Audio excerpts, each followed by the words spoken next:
Baru-baru ini di media sosial Telegram pada Kamis 8 Februari 2024, sebuah video ramai diperbincangkan warganet. Dalam video tersebut memperlihatkan momen yang mengesankan dari tempat pengujian sistem pertahanan udara GIPKS.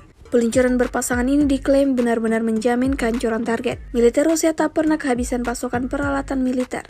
Dapat dilihat dalam rekaman, peralatan tempur terbaru Rusia ini mulai diuji cobakan dan siap menggempur pertahanan Ukraina. Kekuatan tempur dari alat terbaru ini digadang-gadang mampu membuat target seketika musnah. Sejak video ini beredar, belum ada tanggapan resmi dari pihak Kementerian Pertahanan Israel.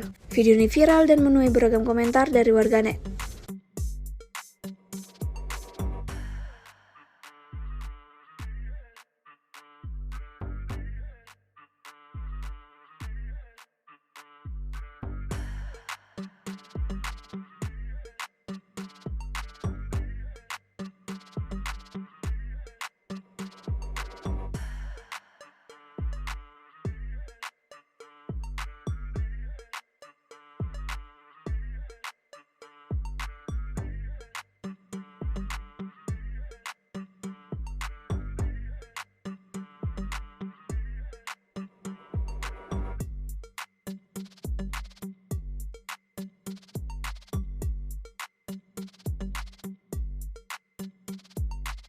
Download Tribun X sekarang, menghadirkan lokal menjadi Indonesia.